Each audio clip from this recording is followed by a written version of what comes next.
Lieutenant Colonel Sarah Blackhawk was a decorated Marine Corps veteran, cast aside by her wealthy adoptive family and humiliated with a tarnished aviator's compass worth nothing.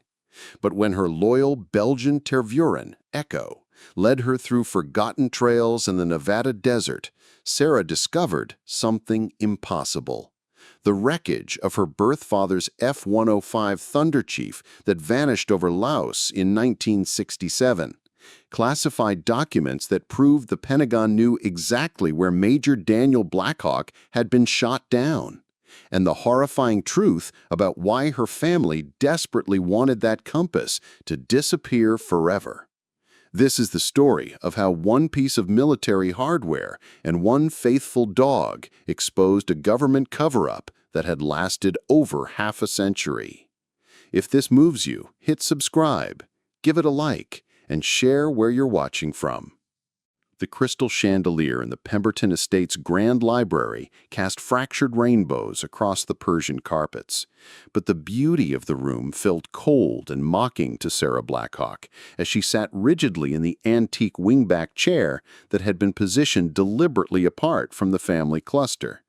The formal meeting room of the sprawling Nevada estate smelled of old money and older secrets. Leather-bound legal volumes, aged bourbon, and the faint scent of sage drifting through windows that overlooked the Mojave Desert's endless expanse. Sarah's marine dress blue uniform felt foreign against her skin after 14 months of civilian clothes, the fabric crisp with military precision she no longer needed daily. The Bronze Star and Purple Heart on her chest seemed to weigh more than the combat gear she'd carried through the mountains of Afghanistan and the streets of Fallujah. Her left shoulder, rebuilt with titanium after a mortar attack in Helmand Province, ached with the phantom pain that still visited her during stressful moments. Her hands, scarred from shrapnel and countless hours maintaining aircraft in desert conditions, looked out of place against the delicate bone china coffee cup that sat untouched before her. The irony wasn't lost on her, sitting in this monument to inherited wealth while struggling to pay rent on a converted garage apartment in Las Vegas. The Pemberton fortune had been built over 4 generations through defense contracting, aerospace investments, and strategic political relationships, creating a dynasty that measured success in government contracts rather than the modest disability pension Sarah lived on while working part-time as a flight instructor at Henderson Executive Airport. Around the mahogany conference table that could seat 30, the Pemberton family leaned forward like predators sensing weakness. Her adoptive siblings, Victoria and Harrison Pemberton III, wore clothes that cost more than Sarah's yearly income. Victoria's emerald necklace, a family heirloom worth more than most people's homes, caught the overhead lighting as she whispered something to her investment banker husband that made him smirk with cruel anticipation. Harrison drummed his manicured fingers on the polished wood, his Naval Academy class ring glinting with each movement, though he'd resigned his commission after 18 months to join the family business, never seeing combat or facing any challenge more dangerous than a Pentagon briefing room. Echo, Sarah's Belgian Tervuren, lay at her feet with unusual tension radiating through her lean, muscled frame. The military working dog's ears constantly swiveled and rotated, tracking sounds beyond the room's mahogany-paneled walls, her intelligent brown eyes alert and focused on something that made her nostrils flare with recognition and growing agitation. She'd been acting strange all morning, whining softly in harmonics that spoke of distress, pawing at Sarah's gear bag with increasing urgency, and staring intently at the oil portraits of Pemberton family patriarchs that lined the library walls as if she recognized faces that should have been forgotten decades ago. During the 4-hour drive from Las Vegas to the family estate outside Reno, Echo had grown progressively more agitated with each mile they traveled north into the high desert. Usually, the dog loved car rides, content to watch Nevada's stark landscapes pass by the window, her head resting peacefully on the doorframe. But today, she'd paced restlessly in the back of Sarah's weathered Toyota Tacoma, pressing her nose against the glass and making soft whimpering sounds whenever they passed certain sections of desert that looked identical to untrained eyes, but apparently held significance that only Echo could detect. When they'd finally pulled through the estate's imposing iron gates, Echo had bolted from the truck the moment Sarah opened the tailgate and run directly to a specific section of the mansion's foundation, pawing at the stone as if trying to dig through solid granite towards something buried beneath. According to the last will and testament of Mrs. Margaret Elizabeth Pemberton, the estate shall be divided as follows. Sarah stared past Ashford at the massive oil painting dominating the library's far wall. Her birth father, Daniel Blackhawk, in his Air Force dress uniform, standing beside his F-105 Thunderchief at Karat Royal Thai Air Force Base in 1966. The painting had been commissioned after Daniel's disappearance during a classified bombing mission over Laos, back when Sarah was barely 3 months old and living in a Navajo reservation foster home, unaware that her father was flying secret missions over neutral territory that didn't officially exist. Daniel Blackhawk had been more than just a fighter pilot. He'd been one of the few Native American aviators in an era when the military was still struggling with integration. A man who'd earned his wings through exceptional skill rather than family connections, who'd volunteered for the most dangerous missions along the Ho Chi Minh Trail, where survival rates barely exceeded 50%. The official story was that his aircraft had suffered catastrophic mechanical failure during a routine training exercise over Thailand, crashing somewhere in the mountainous jungle terrain where recovery was impossible due to hostile territory and political sensitivities.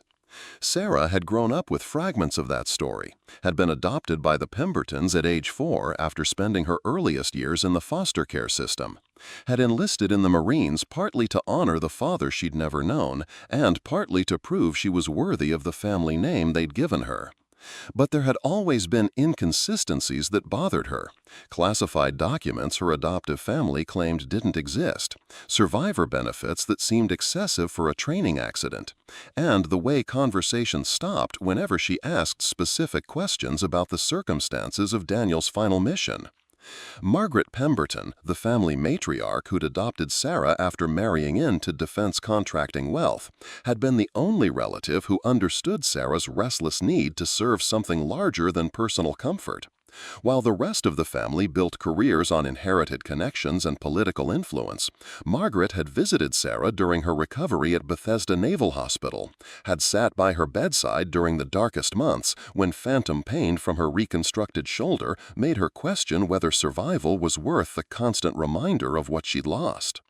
"Some secrets are classified for good reasons, Sarah," Margaret had whispered during one particularly difficult night when sleep was impossible due to recurring nightmares about the mortar attack that had ended her active duty career. "But sometimes the truth has a way of surfacing, even when powerful people have invested decades in keeping it buried. When that day comes, you'll need to decide whether you're strong enough to handle what you discover about your father's real mission." At the time, Sarah had assumed Margaret was speaking metaphorically about the healing process, about learning to accept the gaps in her family history that military classification had created. Margaret was in her late 70s then, occasionally confused about dates and details, often rambling about defense contracts and political relationships that seemed to exist primarily in her memory. But there had been moments of startling clarity when her eyes would focus with laser intensity and she would speak about things that seemed impossible for a civilian contractor's wife to know. Details about covert operations, classified weapon systems, and government policies that wouldn't be declassified for decades. "Some of the work your father did will never be officially acknowledged," Margaret had continued during that same conversation, her voice dropping to barely above a whisper. "Men like Daniel Blackhawk flew missions that didn't exist, carried out orders that were never written down, and died for operations that the government will deny until the end of time. But that doesn't mean their sacrifices didn't matter, or that the truth doesn't deserve to see daylight eventually." Sarah had filed those conversations away as the reminiscences of an elderly woman whose husband's defense contracting work had exposed her to more classified information than was probably appropriate for a civilian. But the conviction in Margaret's voice, the specific details she mentioned about aircraft specifications and mission parameters, had planted seeds of curiosity that had grown stronger over the years. To Victoria Pemberton Sterling, Ashford continued, his voice echoing off the vaulted ceiling, the aerospace and defense contracting portfolio, including all government relationships and existing contracts, valued at approximately $18 million. Victoria's gasp of triumph was followed by whispered congratulations from her circle of relatives and business associates. Her husband raised his champagne flute in a toast that had been prepared hours before the reading began, the sound of crystal against crystal ringing through the room like celebration bells. Victoria had never worked outside the family business, had spent her 20s earning an MBA she never used, and her 30s managing charity galas that were more about social networking than actual philanthropy. Her greatest professional achievement was maintaining relationships with Pentagon procurement officers who awarded contracts based more on political connections than competitive bidding. To Harrison Pemberton III, the real estate holdings, mineral rights, and energy sector investments valued at approximately $22 million. Harrison actually laughed out loud, a sound that made Echo's hackles rise visibly along her spine. The dog's brown eyes fixed on Harrison with an intensity that made him shift uncomfortably in his leather chair, suddenly aware that Sarah's companion was not a household pet, but a trained military asset capable of detecting threats and responding with appropriate force. Harrison owned a consulting firm that primarily exists to manage the family's existing investments, work that required no innovation, no risk, and no actual expertise, beyond the ability to maintain relationships with people who had inherited their positions just as he had. Sarah watched her adoptive siblings celebrate their windfalls and felt the familiar burn of resentment rise in her chest like bile.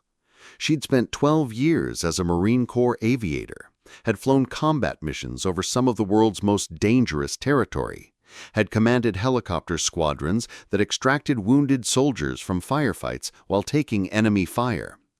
Victoria had never left the United States except for vacation trips to European spas. Harrison's most challenging assignment had been a desk job at the Pentagon, where his greatest risk was paper cuts from classified documents he wasn't qualified to understand. The disparity wasn't just about money, it was about recognition, about acknowledgement of service and sacrifice, about the fundamental question of what society valued.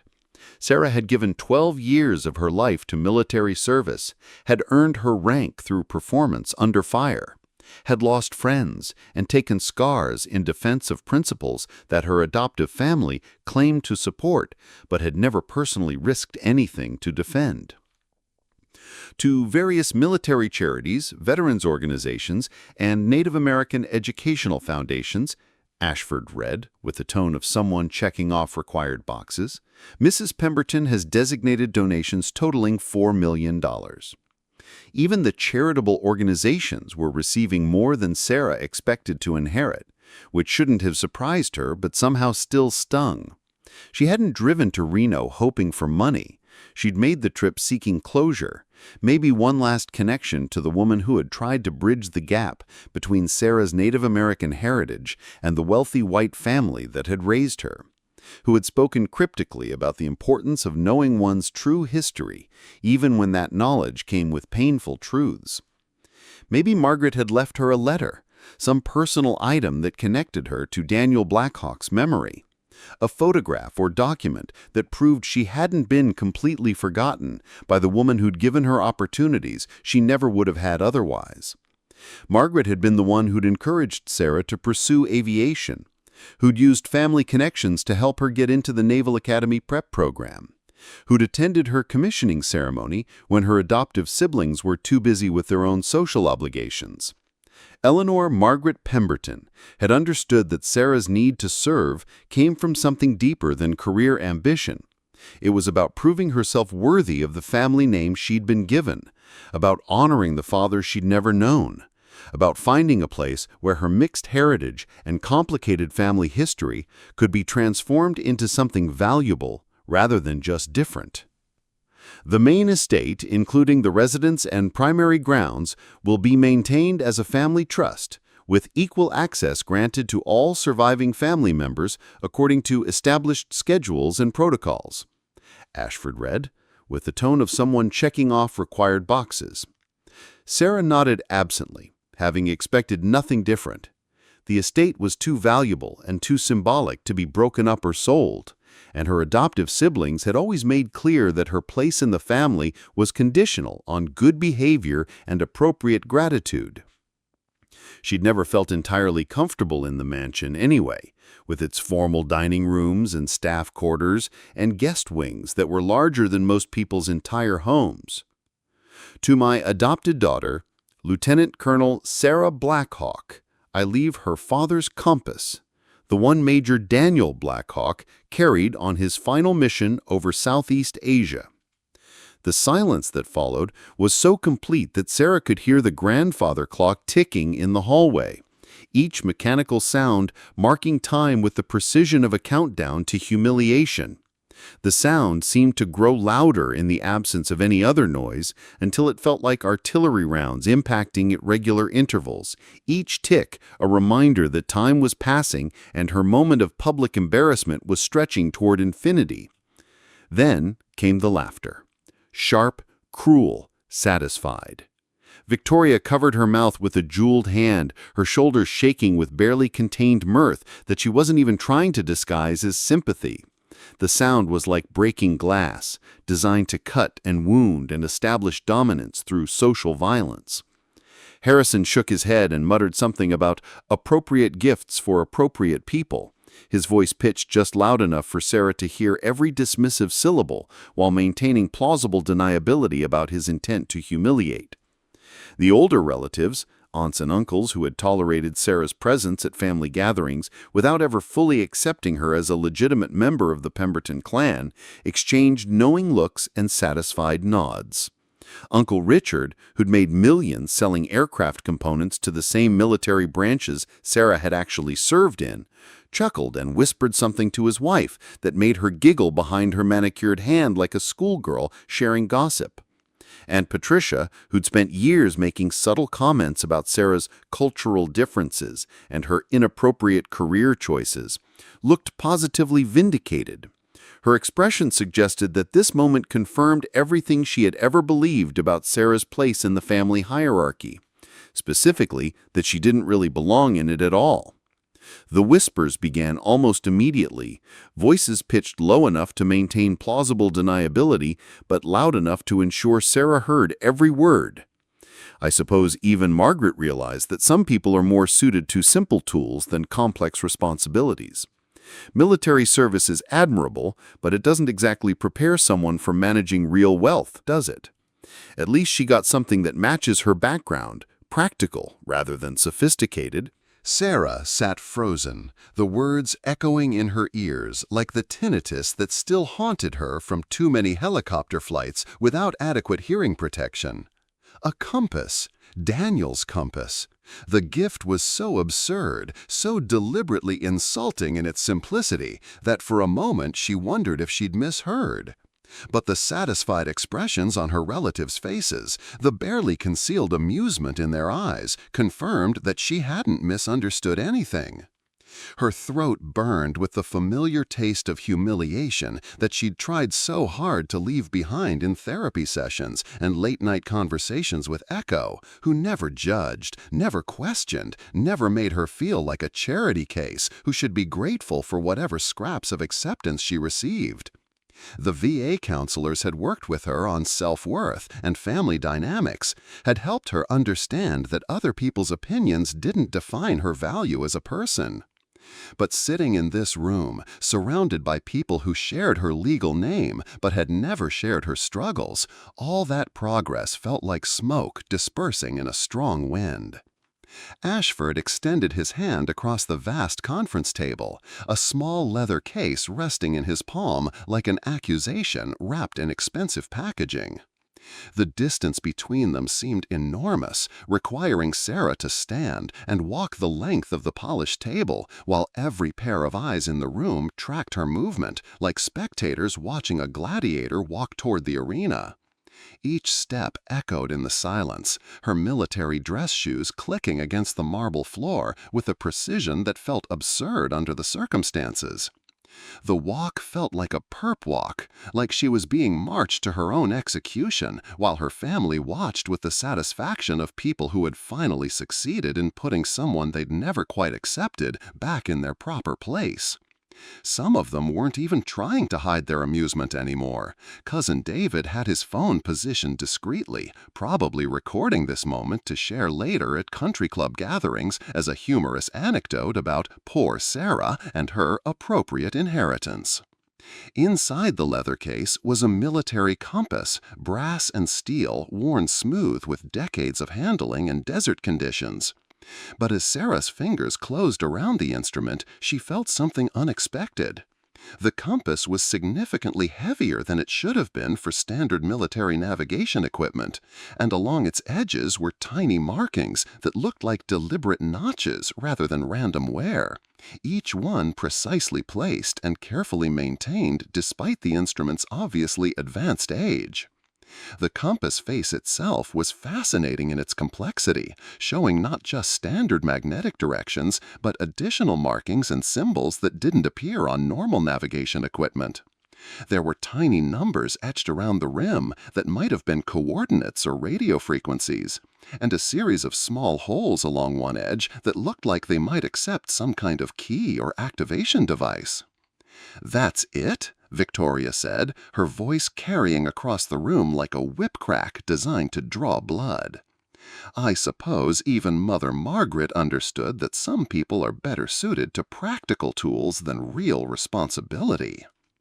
The words hit deeper than any physical injury Sarah had sustained in combat.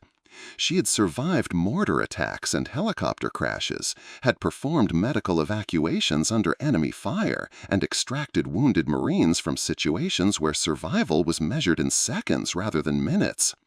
But this casual dismissal by people who shared her name, this confirmation that her military service was viewed as evidence of limitation rather than achievement, cut through her defenses like armor-piercing rounds through Kevlar. "Military experience is valuable, of course," added Aunt Patricia, her voice dripping with the kind of false sympathy that was more insulting than open hostility. "But it doesn't exactly prepare someone for handling significant wealth or complex business relationships, does it? Margaret probably understood that Sarah would be more comfortable with something simpler." The condescension was thick enough to cut with a knife, delivered by a woman who'd never worked outside her husband's shadow, never faced any challenge more serious than choosing between vacation homes for the winter season.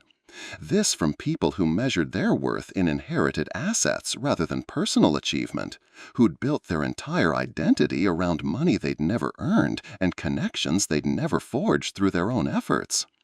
Harrison nodded sagely, as if he was sharing profound wisdom earned through experience, rather than repeating prejudices he'd inherited along with his trust fund. "Native American heritage is something to be proud of, naturally, but let's be realistic about practical applications in the modern business world. Grandmother probably wanted to give Sarah something that honored her father's memory without creating expectations that might lead to disappointment." The racism was subtle but unmistakable, wrapped in language that sounded reasonable on the surface, but carried clear implications about genetic limitations and cultural inferiority. This from a man who'd never earned anything through personal merit, who'd resigned his military commission the moment it became inconvenient, who'd spent his entire adult life living off money his ancestors had made through government contracts and political influence. Echo rose to her feet with fluid grace, a low growl vibrating in her chest as she stared directly at Harrison with the focused intensity of a predator evaluating a potential threat. The sound was barely audible to human ears, but it carried the kind of menace that made everyone in the room suddenly aware that Sarah's companion was not a pet. She was a weapon, trained for combat operations and perfectly capable of violence if her handler was threatened or if she perceived hostile intent. The Belgian Tervuren was a breed chosen by military and police forces for their intelligence, loyalty, and controlled aggression. Echo had served 3 tours in Afghanistan and Iraq, had detected improvised explosive devices that saved countless American lives, had stood guard during firefights, and never wavered in her duty to protect and serve. The scars on her coat told stories of battles fought and survived, just like the scars on Sarah's body told their own tales of sacrifice and service in dangerous places. Sarah laid a steadying hand on Echo's head, feeling the familiar comfort of the dog's presence, the solid reassurance of partnership that had sustained them both through combat deployments and the challenging transition back to civilian life. Echo's muscles relaxed slightly under her touch, but her intelligent brown eyes remained fixed on the family members who had just insulted her handler, her protective instincts finely tuned after years of combat deployment where the ability to detect and respond to threats could mean the difference between life and death. The room had grown noticeably quieter since Echo's display of controlled aggression, the family members suddenly aware that their casual cruelty might have consequences they hadn't anticipated. Several of them shifted uncomfortably in their chairs, probably remembering for the first time that Sarah wasn't just a disappointing family member. She was a decorated combat veteran with training and experience in situations where violence was not only acceptable but necessary for survival.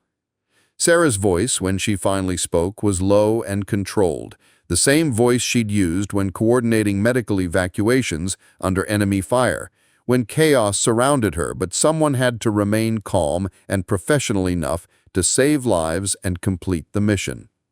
"If she thought that's all I deserved," Sarah said quietly, meeting Victoria's eyes without flinching or showing any of the pain that was burning in her chest like shrapnel, "then that's all I'll take." The simple dignity of her response seemed to surprise some of them, who probably expected anger, tears, or some kind of emotional breakdown that would confirm their narrative about Sarah's instability and general unsuitability for membership in polite society. Instead, they received the calm professionalism of someone who'd learned to maintain composure under circumstances far more challenging and dangerous than a family gathering in a comfortable library. Ashford's gaze lingered on Sarah for a moment longer than strictly necessary, something flickering in his professional expression, surprise maybe, or recognition of something he hadn't expected to see in her response to public humiliation. His eyes moved from Sarah to the compass in her hand, and for just a fraction of a second, his carefully maintained professional mask slipped enough to reveal what might have been concern or even warning, as if he knew something about the compass that hadn't been included in the formal will reading. "There are additional materials," he said quietly, his voice pitched low enough that only Sarah could hear clearly. "Documents that Mrs. Pemberton left specifically for you, with instructions that they be delivered privately after the formal reading concludes. Perhaps we could speak in my office once the other business is completed." But before Sarah could respond to this unexpected development, Victoria's voice cut through the moment like a blade designed to sever any possibility of private consultation or additional revelations. "Oh, I'm sure there's nothing else of significance," Victoria said, her tone carrying the authority of someone who'd grown up expecting her opinions to be treated as facts. "Mother Margaret always had a soft spot for charity cases, didn't she? Sometimes kindness can be misunderstood as obligation, especially when it comes to people who don't really belong in our world." The insult was delivered with surgical precision, designed to maximize emotional damage while maintaining enough plausible deniability to avoid direct confrontation. Victoria had perfected this art over years of high society interactions where open cruelty was considered vulgar, but subtle psychological warfare was accepted as sophisticated social skill. Sarah turned and walked toward the library's double doors, Echo padding silently beside her with the fluid movement and constant alertness that marked her as a trained military asset rather than a household pet. The laughter and whispered comments of her adoptive family followed them like the echo of every cruel judgment Sarah had ever endured, every dismissive remark about her cultural differences and her inappropriate life choices, and her apparent inability to understand her place in proper society. In the mansion's marble foyer, beneath portraits of Pemberton family ancestors who stared down with painted eyes full of disapproval and judgment, Sarah pressed the compass into her palm until its metal edges bit into her skin hard enough to leave marks.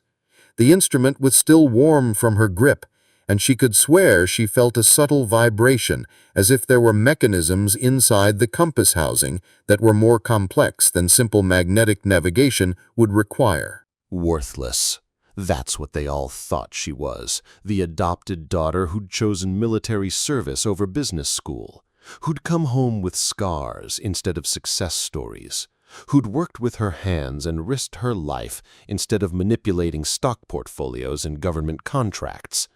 The family embarrassment who reminded them that not everyone could buy their way out of life's harsh realities, who represented the possibility that merit and service might be more valuable than inherited wealth and political connections.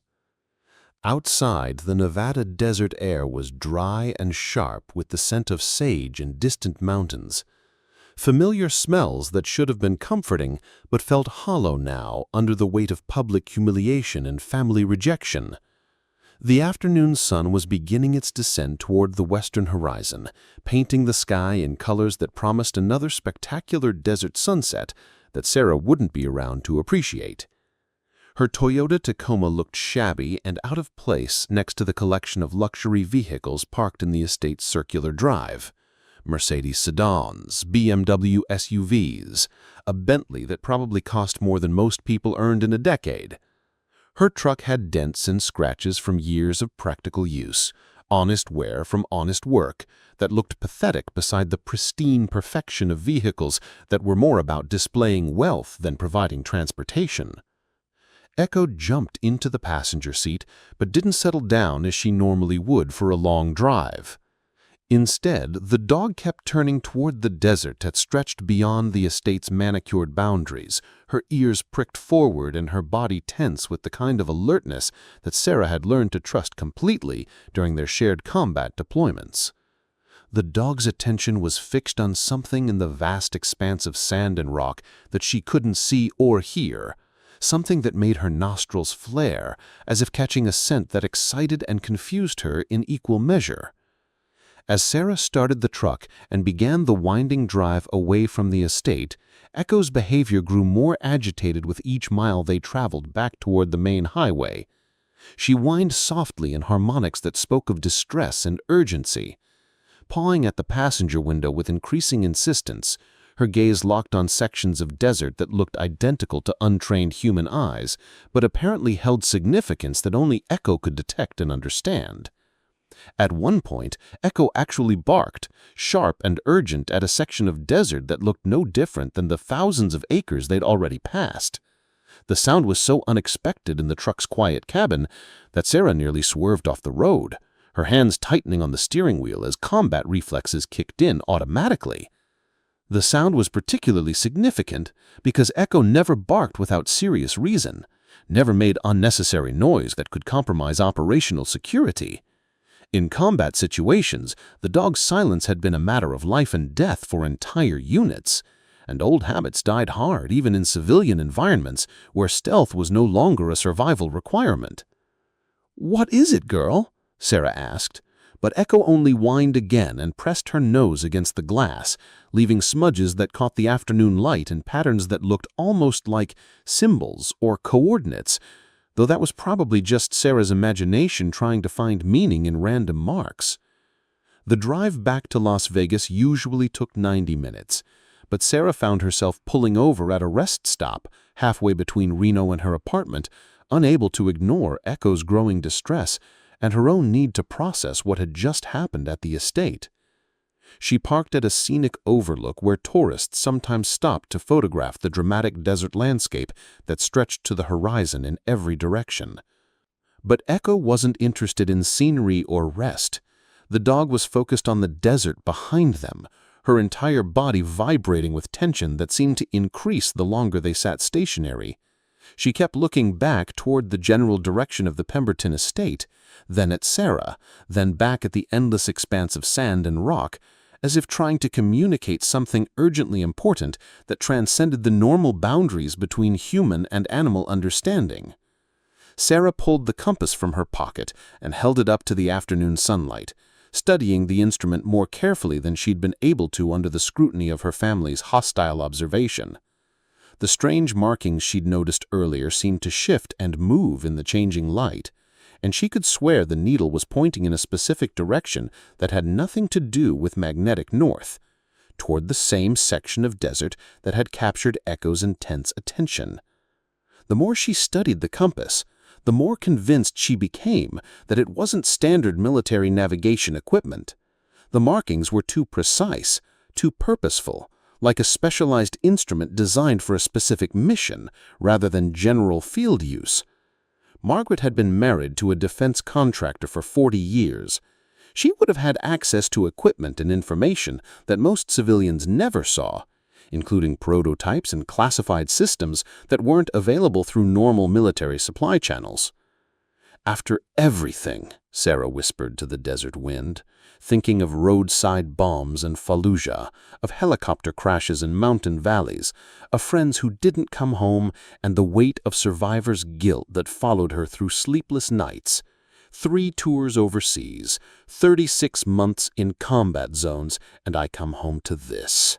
She'd lost pieces of herself in Iraq and Afghanistan, not just the mobility in her left shoulder where shrapnel had torn through muscle and bone, or the hearing in her right ear from being too close to too many explosions, but something deeper and more fundamental, the ability to trust that her sacrifices had meaning, that her service was valued, that there was a place in the civilian world where someone like her could belong and contribute and be appreciated for what she'd given rather than judged for what she'd received.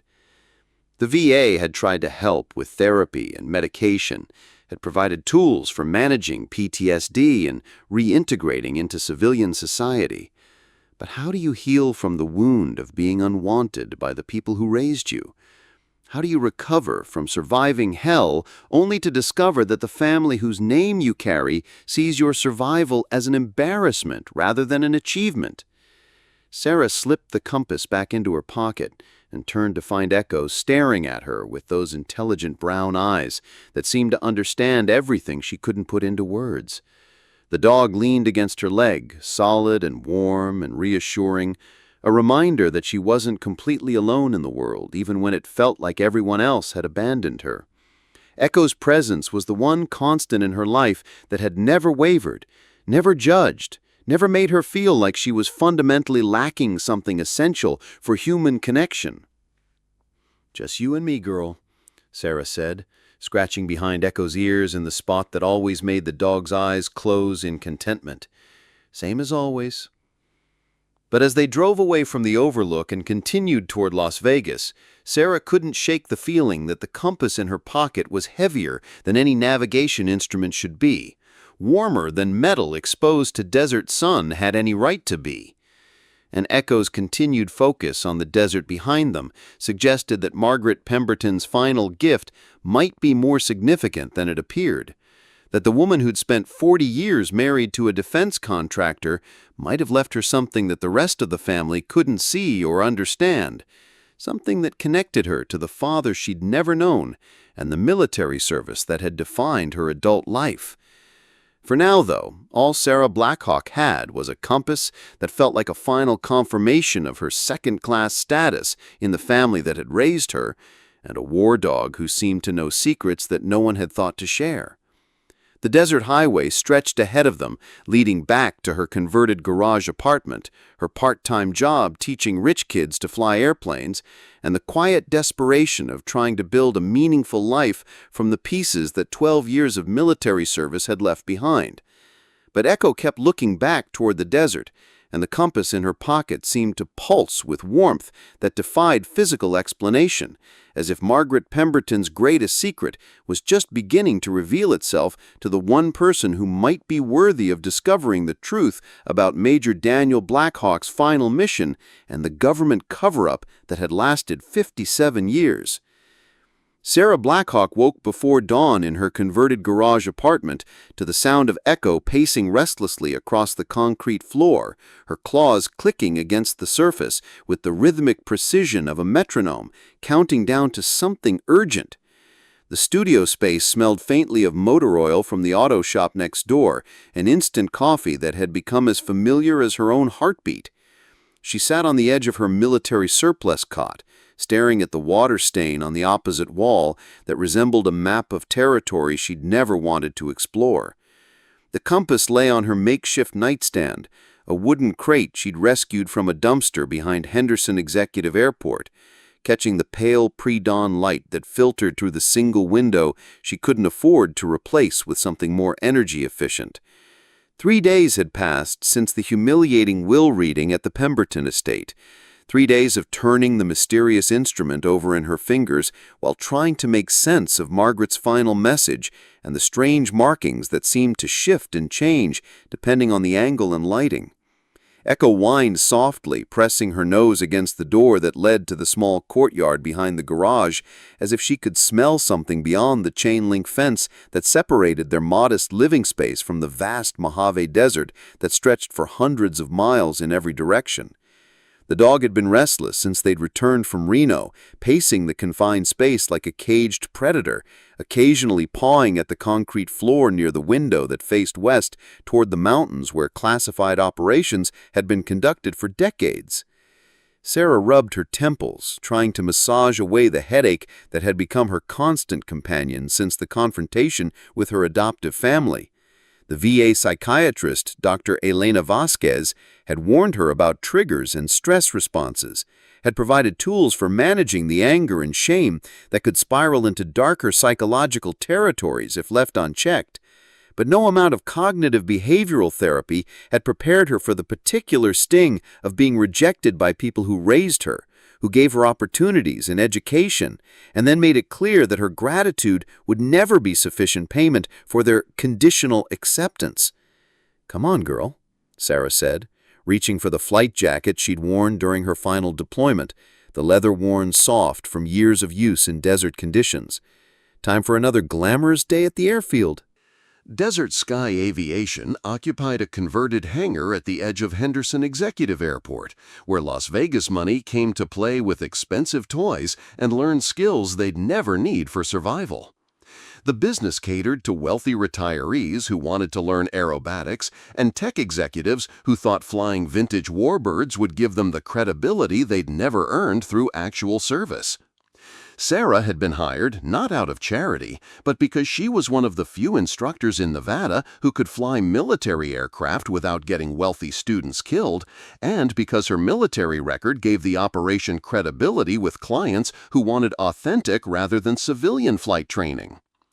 The job paid enough to cover rent, food, and Echo's veterinary bills, with nothing left over for luxuries like reliable transportation or hope for the future. But it kept her in the air, which was where she'd always felt most comfortable.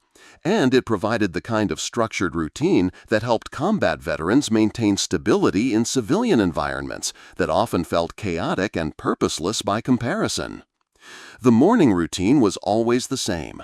Sarah would arrive at 6:30, unlock the hangar doors to let in the crisp desert air that smelled of aviation fuel and possibility, and start coffee in a pot that had seen better decades.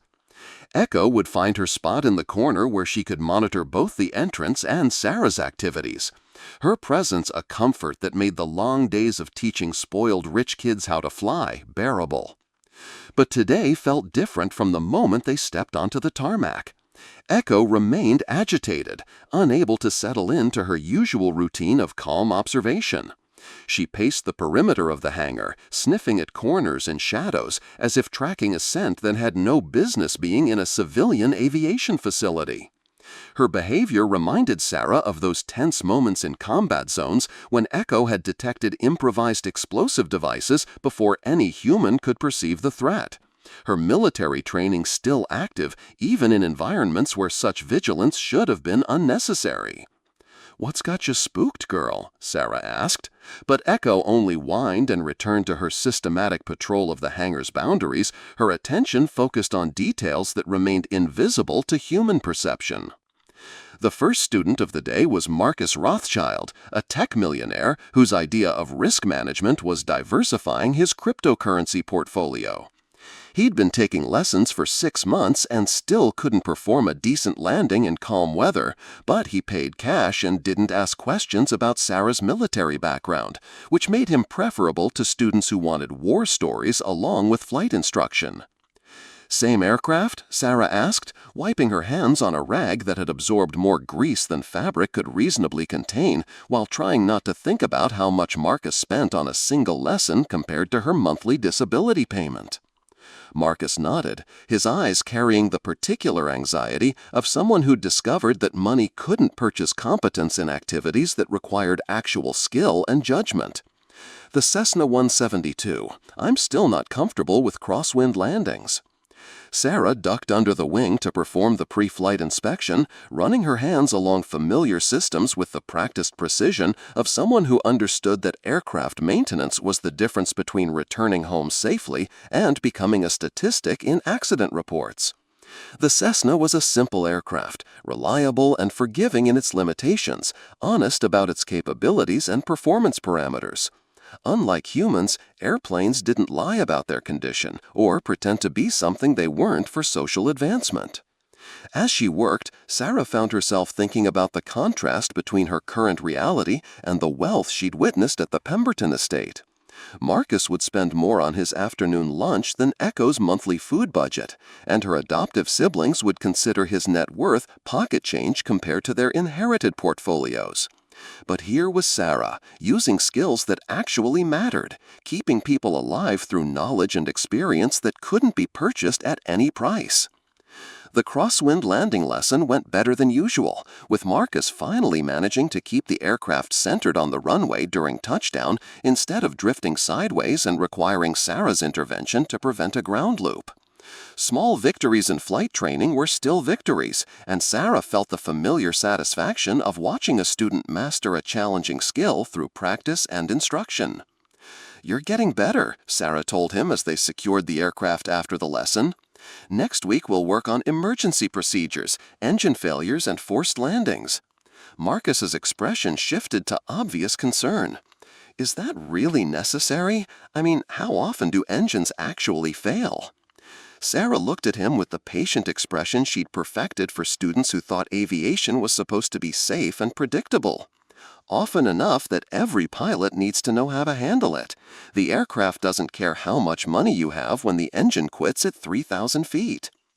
Around noon, when the desert sun made the hangar uncomfortably warm despite the industrial fans, and Echo had finally settled into her corner with one ear still monitoring the entrance, Sarah's phone buzzed with a text message from an unknown number with a Nevada area code. "Miss Blackhawk, this is Theodore Ashford. Could we meet this afternoon? There are materials regarding Mrs. Pemberton's estate that require private discussion. 3 p.m. at Desert Rose Cafe on Flamingo Road." Sarah stared at the message, her pulse quickening despite her attempts to maintain emotional equilibrium. Ashford had hinted at additional materials during the will reading, but she'd assumed it was just polite lawyer speak, a professional attempt to soften the blow of public humiliation. The fact that he was reaching out privately suggested there might be more to Margaret's legacy than a deliberately mysterious compass that felt heavier than standard navigation equipment should. Desert Rose Cafe was the kind of place that catered to Las Vegas's yoga and smoothie crowd, where organic coffee cost more than Sarah usually spent on dinner, and the background music was carefully curated to suggest enlightenment through caffeine consumption and overpriced health food. She felt out of place in her flight suit, with aviation fuel under her fingernails, and Echo drawing concerned looks from customers who weren't accustomed to seeing working dogs in their gentrified spaces designed for people who'd never performed manual labor. Ashford was already seated at a corner booth, a leather briefcase positioned beside him like a bodyguard protecting sensitive materials. He looked different outside the formal setting of the estate reading, smaller somehow, more human, with lines around his eyes that suggested he carried more professional burdens than his carefully maintained appearance typically revealed to clients. "Miss Blackhawk, thank you for coming," he said, standing to shake her hand with the kind of grip that suggested military experience rather than purely civilian legal training. "I hope you don't mind meeting here. I felt it was important to discuss Mrs. Pemberton's additional provisions away from interested parties who might not understand the sensitive nature of these materials." Sarah settled into the booth across from him, Echo positioning herself where she could monitor the cafe's entrance while remaining inconspicuous to other patrons. "Additional provisions? I thought the compass was pretty clear about where I stood in the family hierarchy." Ashford's expression grew careful, displaying the calculated discretion of an attorney choosing words with surgical precision while operating in legally ambiguous territory. Mrs. Pemberton was a complex woman who understood that appearances could be deceiving, particularly when it came to matters involving national security and classified military operations. She asked me to hold certain materials until after the formal reading to ensure they reached only the intended recipient without creating complications for other family members. He opened his briefcase and withdrew a manila envelope sealed with red wax, the kind of old-fashioned closure that suggested ceremony and critical importance. Sarah's name was written across the front in Margaret's distinctive handwriting, the letters formed with the precise strokes of someone who'd spent decades managing correspondence related to defense contracts and government relationships. "She left very specific instructions," Ashford continued, lowering his voice as a group of real estate agents settled at the adjacent table to discuss property values and commission structures. "These materials were to be given to you only if you accepted the compass without protest, complaint, or public confrontation with other family members. She was quite explicit about that condition, and frankly I wasn't certain you would meet her requirements until I witnessed your response at the estate reading." Sarah thought about her reaction during the will reading, the controlled dignity she'd maintained despite the family's cruel laughter and dismissive comments. Had Margaret somehow known her response would be measured rather than emotional? Had the entire humiliating scene been orchestrated as some kind of test to determine Sarah's worthiness for whatever secrets the envelope contained? "What kind of materials?" Sarah asked, though she made no move to take the envelope until she understood more about what Margaret had intended and what accepting these documents might obligate her to do. "Documents, maps, access codes." Ashford's eyes met hers directly with the intensity of someone conveying information that could have serious consequences if misunderstood or misused. She spent the last 15 years of her life investigating matters that most people would consider impossible or too dangerous to pursue. She believed in things that exist beyond the boundaries of conventional understanding, particularly regarding classified military operations and government cover-ups that have never been officially acknowledged. The phrase sent a chill down Sarah's spine, echoing memories of Margaret's cryptic comments about classified missions and political secrets that would never see daylight through normal channels. Echo lifted her head, ears pricked forward as if responding to something in Ashford's tone that human hearing couldn't detect, her body language shifting into the alert posture that meant she was processing information that might be relevant to her handler's safety. "She also left me with a message for you," Ashford continued, pulling out a small digital recorder that looked ancient compared to modern smartphones, but probably provided better security than devices connected to internet networks. She recorded this 6 months before her death, when her mind was completely clear and her investigation had reached conclusions that she felt needed to be preserved. He pressed play, and Margaret's voice filled the space between them, strong and certain despite her 82 years and the gravity of what she was revealing. Sarah, if you're hearing this recording, then you've demonstrated the character and judgment I've been hoping to see since the day we brought you into our family. The compass is not your inheritance. It's your key to understanding what really happened to your father and why his sacrifice has been hidden from public knowledge for over 50 years. Sarah's throat tightened at the familiar voice, the woman who'd been more of a mother to her than anyone else, despite the complications of adoption and family dynamics. The recording continued, Margaret's words carrying the weight of decades spent investigating truths that others preferred to keep buried. Daniel Blackhawk didn't die in a training accident over Thailand. He was shot down during a classified mission over Laos, carrying out orders that were never officially documented and serving objectives that the government will deny until the end of time. But his sacrifice wasn't meaningless, and the truth about what he discovered during those final missions deserves to be known by someone who shares his courage and his commitment to serving something larger than personal ambition. The recording ended with a soft click that seemed unnaturally loud in the cafe's ambient noise of espresso machines and casual conversation. Sarah stared at the envelope, her mind racing with possibilities and implications that challenged everything she'd been told about her father's death and her own place in military history. "She mentioned Laos specifically," Sarah said, her voice barely above a whisper. "What kind of mission was he really flying?"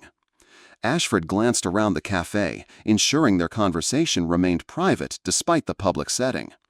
"According to Mrs. Pemberton's research, your father was part of a classified program called Operation Steel Tiger, interdiction missions against supply routes along the Ho Chi Minh Trail.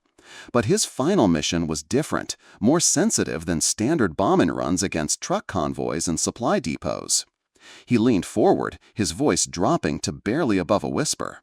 "She claimed he'd discovered something during those missions, Sarah, something that certain government agencies wanted to suppress permanently, even if it meant sacrificing good pilots and covering up their discoveries.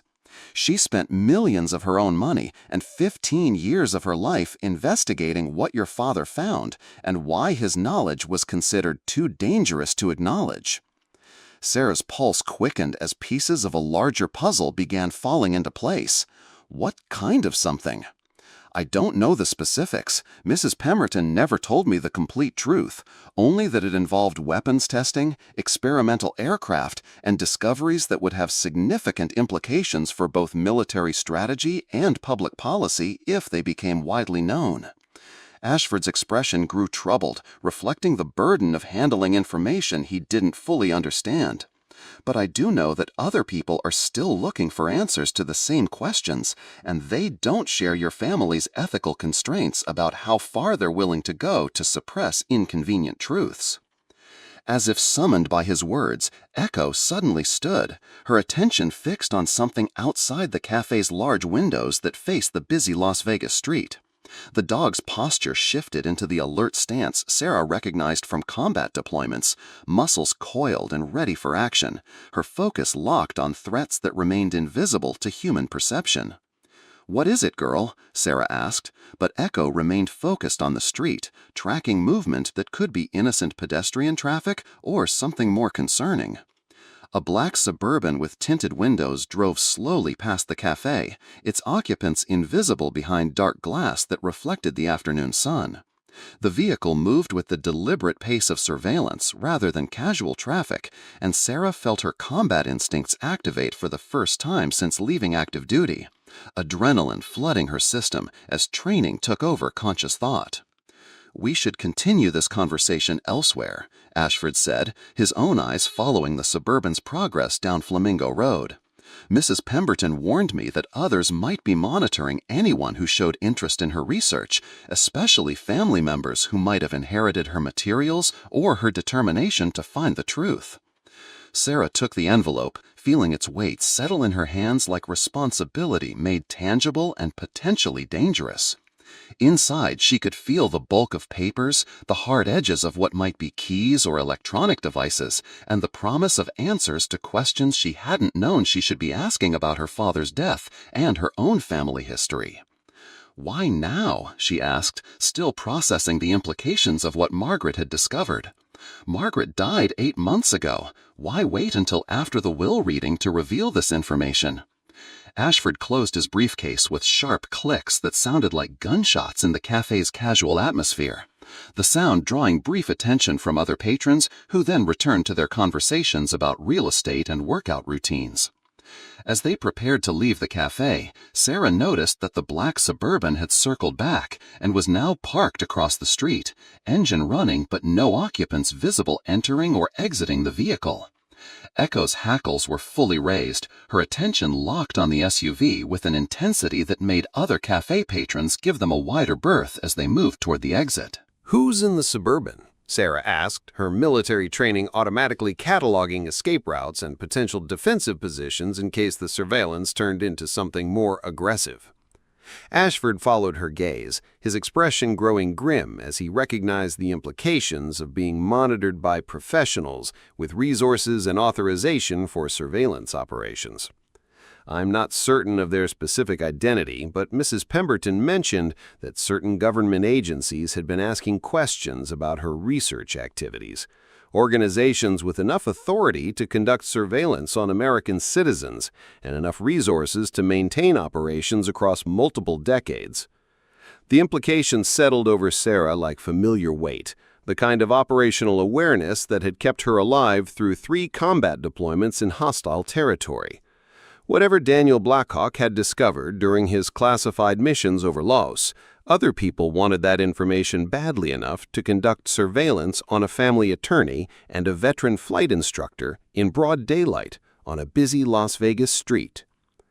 "I need time to process this information," Sarah said, though she was already certain she would examine the envelope's contents as soon as she could do so securely.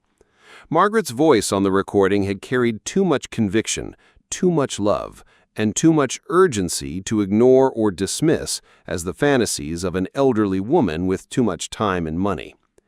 Of course, but Sarah, Ashford's voice carried a warning that spoke of professional experience with dangerous clients and sensitive cases.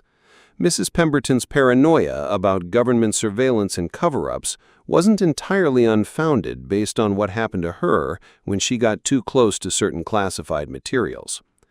As Sarah and Echo left the cafe, the black Suburban pulled away from the curb and followed them at a discreet distance through Las Vegas traffic. Not close enough to be overtly threatening, but near enough to make clear that her movements were being monitored by people with professional training and significant resources. The vehicle stayed with them for 12 blocks before turning off into a shopping center, disappearing into the urban landscape like a predator sliding beneath calm water.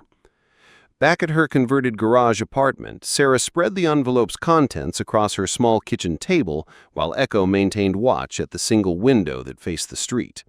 Inside were dozens of documents, military flight records, incident reports, government correspondence, and technical diagrams that looked more advanced than anything she'd encountered during her own military service or civilian flight training.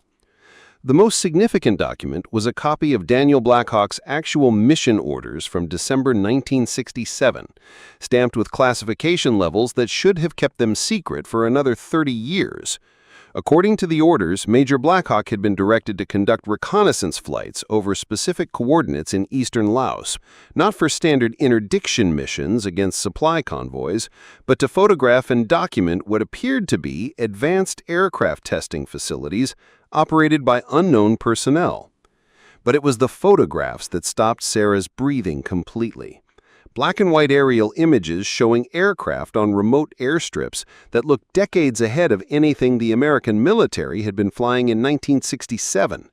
Craft with swept wings and configuration patterns that wouldn't appear in acknowledged military aviation until the 1980s, if ever.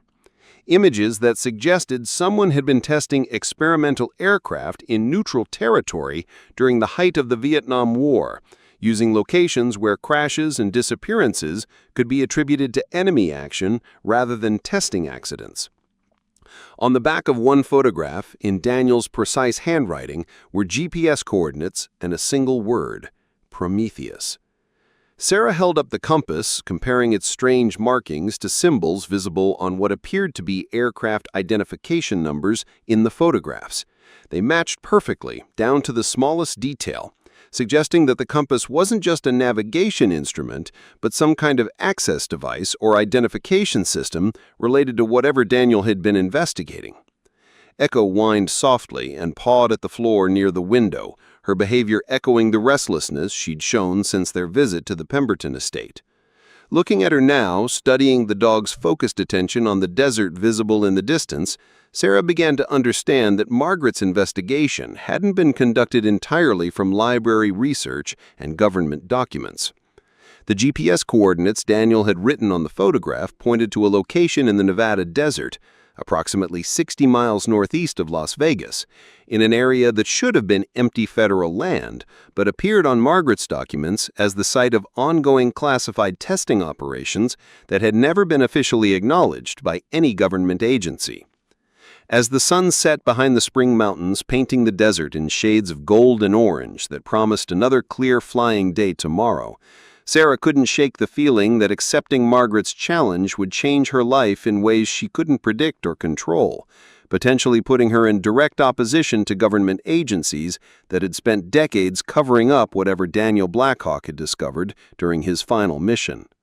The compass grew warm in her palm as she made her decision to follow the coordinates and investigate what her father had died trying to expose.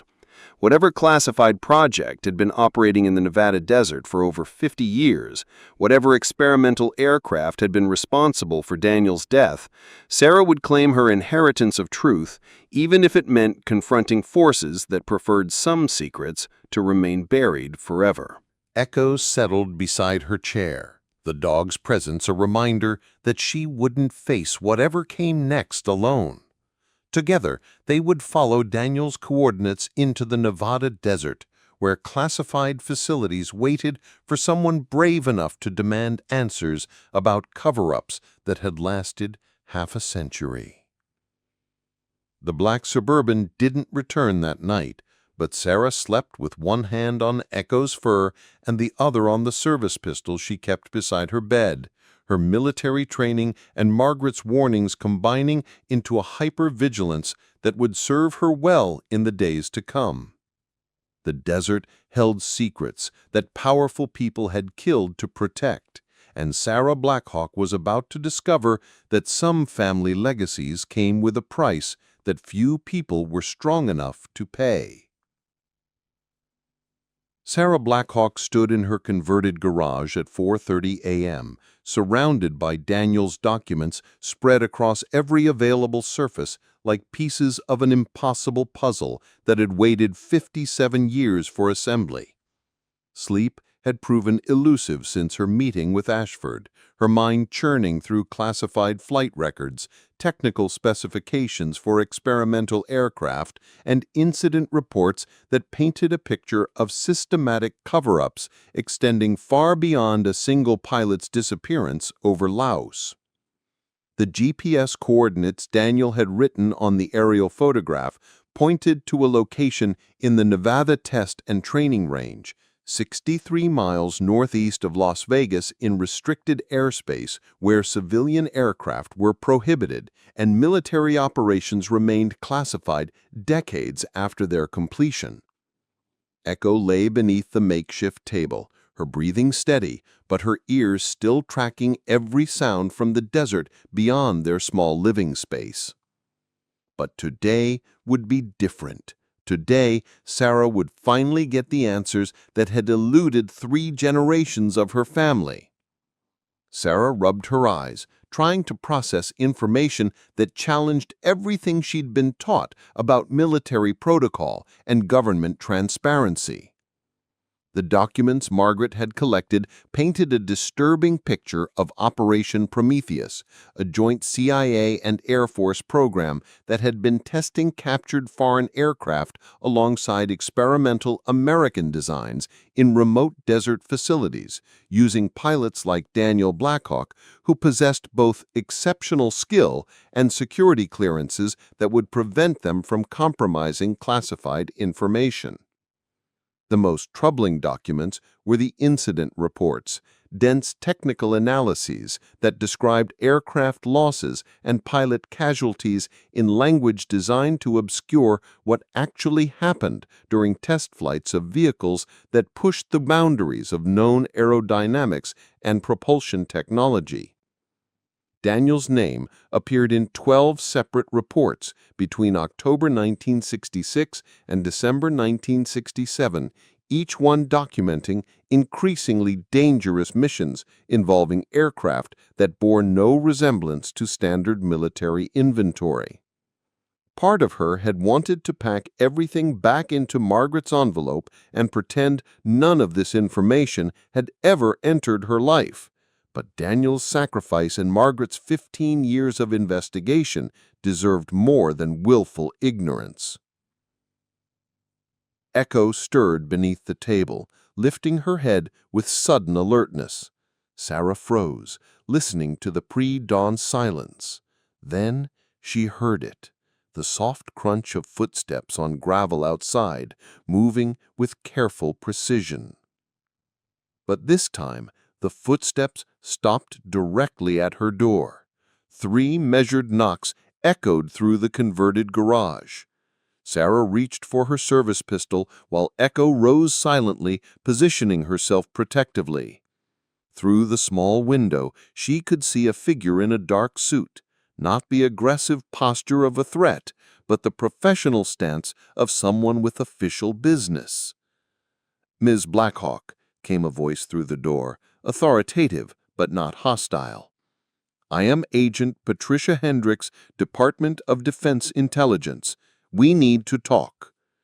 Sarah's pulse quickened. After days of surveillance and mystery, the government was making direct contact. She cracked the door open, keeping the chain engaged, and saw a middle-aged woman with steel-gray hair and the bearing of someone accustomed to authority. "I am not armed, and I am alone," Hendricks said, holding up empty hands. "But we have a situation that requires your immediate attention. Your father's discovery is no longer just family history, it's become a national security priority." Against her better judgment, Sarah opened the door. Agent Hendricks stepped inside, her eyes immediately taking in the spread of classified documents across Sarah's makeshift table. "You've done impressive work," Hendricks said, studying the materials with professional interest. "But you're missing the most important piece, the reason your father was really shot down and why we've spent 57 years covering it up." She pulled out a tablet and showed Sarah satellite imagery of the Nevada desert coordinates Daniel had marked. But instead of empty wasteland, the images revealed a massive underground facility with multiple aircraft hangars, testing facilities, and what appeared to be a runway system carved directly into the mountainside. Operation Prometheus wasn't just testing experimental aircraft, Hendricks explained, her voice carrying the weight of decades of classified knowledge. We were reverse engineering technology that we'd recovered from unconventional sources. Aircraft that incorporated propulsion systems and materials that were decades ahead of anything human science had developed. Sarah stared at the images, trying to process the implications. Unconventional sources? Your father discovered that we weren't just testing captured Soviet aircraft. Some of the technology came from crashes that occurred in Nevada and New Mexico during the late 1940s and early 1950s. Crashes that were officially explained as weather balloons or experimental military aircraft, but were actually something else entirely. The room seemed to tilt around Sarah as the full scope of what Daniel had uncovered became clear. "You're talking about extraterrestrial technology. I'm talking about advanced propulsion systems, metallurgy that didn't match any known elements, and flight characteristics that challenged our understanding of physics," Hendricks replied carefully. "Your father was photographing test flights of aircraft that incorporated these recovered technologies. When he started asking questions about the origin of what he was testing, certain people decided he knew too much." Sarah's hands trembled as she picked up one of Daniel's aerial photographs, seeing it now in an entirely new context. The sleek aircraft in the images weren't just advanced human designs. They were hybrid vehicles incorporating technology from sources the government couldn't publicly acknowledge. "He was murdered," Sarah said, the words carrying the weight of 57 years of family pain. "His aircraft was sabotaged during what was supposed to be a routine mission over Laos," Hendricks confirmed. "The cover story about mechanical failure was created to explain his death without revealing the classified nature of what he'd been working on. The official crash site in enemy territory ensured his body was never recovered, and no questions were asked about the specific aircraft he'd been flying." Echo whined softly, sensing the emotional turmoil radiating from Sarah as decades of family mystery suddenly crystallized into horrifying clarity. Her father hadn't died serving his country. He'd been killed by his own government to protect secrets about technology that could have revolutionized human civilization. "Why are you telling me this now?" Sarah asked, struggling to maintain composure as her world shifted around her. "Because the situation has changed," Hendricks replied grimly. 3 days ago, our monitoring systems detected unauthorized access attempts at the Nevada facility. Someone else knows about Operation Prometheus, and they're trying to breach security using access codes that match the ones your father would have carried."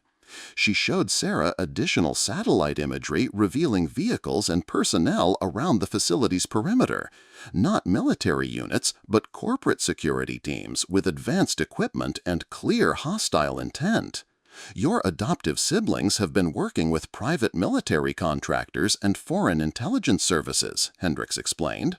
"They've discovered enough about Margaret's investigation to piece together the facility's location, and they're planning to breach the installation to steal technology that could be worth hundreds of billions of dollars on the black market." Sarah felt sick as the full scope of her family's betrayal became apparent. Victoria and Harrison are trying to loot the facility. They believe they're entitled to compensation for what happened to your father, but they don't understand that some of this technology is still decades ahead of what human science can safely handle. If it falls into the wrong hands, the implications for global security would be catastrophic. Hendricks activated her tablet again, showing Sarah real-time surveillance footage of the Nevada facility. Armed figures in tactical gear were establishing positions around multiple entry points, while technical specialists were setting up equipment designed to breach underground installations. "The assault begins at dawn," Hendricks said, checking her watch, "which gives us approximately 40 minutes to prevent a disaster that could expose classified programs spanning 7 decades and destabilize global power structures." Sarah looked at Echo, then at the compass that had started this entire journey, finally understanding why Margaret had spent 15 years preparing her for this moment. "What do you need me to do?" The facility's security systems were designed to recognize specific personnel using biometric identifiers and access codes that were never changed after your father's death. His clearance is still active in the system, and you share enough genetic markers to trigger recognition protocols. We need you to help us secure the installation before your siblings' mercenaries can breach it. The irony wasn't lost on Sarah. The same family that had humiliated her with a worthless inheritance was now threatening to steal technology that could reshape human civilization, while she was being asked to protect secrets that had cost her father his life.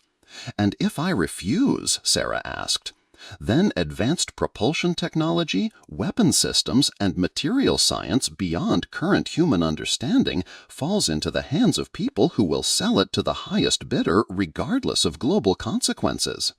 Your father died trying to prevent that from happening. The question is whether you're willing to finish what he started.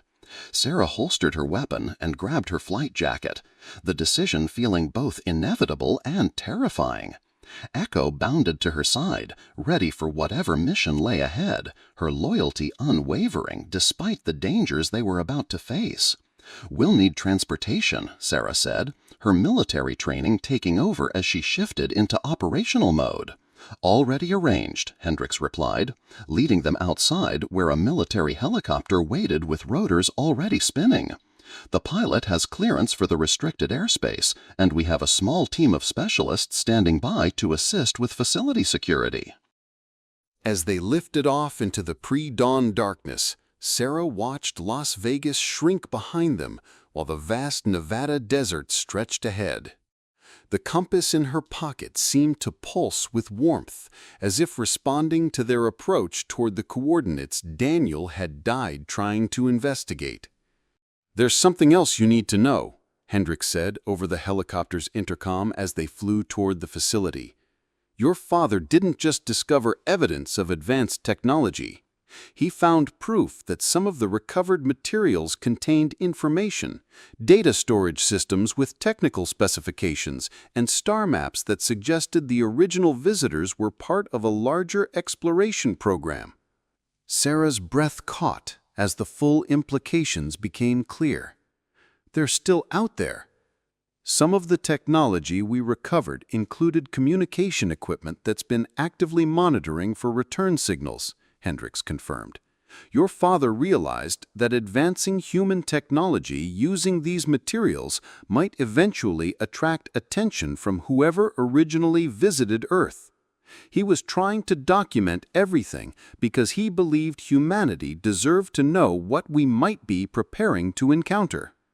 The facility appeared below them as the helicopter descended, a complex of buildings and installations that looked like a small city carved into the desert mountainside. But Sarah could also see the tactical teams that Victoria and Harrison had hired moving into position for an assault that would begin within minutes. "Echo and I are ready," Sarah said, checking her equipment as they prepared to land. "But I want one thing understood. When this is over, the truth about my father comes out. No more cover-ups, no more family secrets, no more lies about what happened to him." Hendricks nodded grimly. "If we can prevent this technology from being stolen and potentially exposing humanity to threats we're not prepared to handle, I'll personally ensure that Major Daniel Blackhawk receives the recognition he deserved. The truth about his sacrifice will finally see daylight." As they landed at the facility's secure helipad, Sarah felt the weight of 3 generations settling on her shoulders. Margaret had spent 15 years investigating, Daniel had died trying to expose the truth, and now Sarah would either complete their mission or watch as their sacrifices were perverted into private profit by family members who understood neither the technology's significance nor the dangers of misusing it. Echo pressed close to her side as they approached the facility's main entrance, where biometric scanners waited to determine whether Sarah truly was worthy of inheriting her father's clearance and his responsibility to protect secrets that could change humanity's place in the universe. The compass grew warm in her pocket one final time as Sarah placed her hand on the scanner, Daniel's access codes finally finding their intended recipient after 57 years of waiting. Whatever lay hidden in the depths of the Nevada facility, whatever technology had cost her father his life and driven Margaret to spend her final years investigating government cover-ups, Sarah Blackhawk was finally ready to claim her true inheritance. Sarah sank into a chair, overwhelmed. But the surveillance, the threats, Victoria and Harrison's assault team? All theater, Daniel said with a slight smile. We needed you to choose to come here for the right reasons, to protect something greater than yourself, not for personal gain. Margaret's will reading, the mysterious compass, even the documents, all carefully orchestrated to test whether you'd inherited the moral courage this responsibility requires. Outside, the sound of gunfire had stopped. Through reinforced windows, Sarah could see Victoria and Harrison's mercenaries being detained by military personnel who'd been waiting in concealment. Your siblings hired those teams based on incomplete information we allowed them to discover. They genuinely believed they were stealing valuable technology, which revealed everything we needed to know about their character and intentions. Daniel wheeled closer to Sarah, reaching out to touch her hand with fingers scarred by decades of working with advanced technology. The craft you see here aren't just human engineering incorporating recovered materials. Some were gifts given freely by visitors who wanted to help humanity develop responsibly. Others were recovered from accidents, but all of it comes with the responsibility to use it wisely. He gestured toward a sleek silver craft that seemed to shimmer in the hangar's artificial lighting. That one has been waiting for you, Sarah. It's programmed to respond only to someone with your genetic markers and Margaret's moral code. Your military training, your service record, your refusal to be corrupted by wealth, everything was preparation for this moment. Sarah approached the craft, feeling the compass in her pocket grow warm as proximity sensors activated. The vessel's surface rippled like liquid metal, opening to reveal a cockpit that was both alien and somehow familiar, as if designed specifically for human physiology, but incorporating technology centuries ahead of current understanding. The visitors left instructions, Daniel continued. Humanity is approaching a crucial developmental phase. Climate change, resource depletion, social conflict, all problems that this technology could solve, but only if it's managed by people who understand that some gifts come with obligations to use them for everyone's benefit. Echo barked softly and trotted toward the craft's open entrance, her message clear. Sarah's hands trembled as she realized the full scope of what was being offered, not just advanced technology, but the chance to help guide humanity's next evolutionary step. What about Victoria and Harrison? Sarah asked. They'll be given a choice, Hendricks replied. Forget what they've learned and return to their normal lives, or face federal charges for attempting to steal classified technology. Either way, they're no longer your concern. Daniel's eyes sparkled with pride as Sarah climbed into the craft's pilot seat, her flight training automatically adjusting to controls that were intuitive despite being unlike anything she'd encountered. The visitors chose our family line carefully, Sarah. 3 generations of preparation for this moment when humanity would need a bridge between worlds. The craft's systems activated at her touch, displaying star charts and technical specifications that would take years to fully understand. But Sarah felt something else, a sense of purpose that went beyond personal vindication or family reconciliation. The compass was just the key, Daniel explained. This is your real inheritance, the chance to help humanity become something better than what we've been. As Sarah familiarized herself with the craft's incredible capabilities, she realized that Margaret's 15 years of investigation hadn't been about solving a family mystery. It had been about ensuring Sarah would be ready for responsibilities that no amount of military training could have fully prepared her for. Outside, the Nevada sunrise painted the desert in shades of gold that promised a new day, not just for the Blackhawk family, but potentially for all of humanity. Echo settled into the craft's co-pilot position with the satisfaction of a mission accomplished, her tail wagging as she anticipated adventures that would take them far beyond the Nevada desert. "Are you ready?" Daniel asked, his voice carrying the love of a father who'd sacrificed everything to ensure his daughter could inherit something more than money or property, the chance to help humanity reach for the stars while remaining grounded in wisdom and compassion. Sarah's response was steady and certain. "I've been ready my whole life." The craft lifted silently from the hangar floor, carrying 3 generations of Blackhawk determination toward a future where the truth would finally see daylight and humanity's greatest adventure could begin.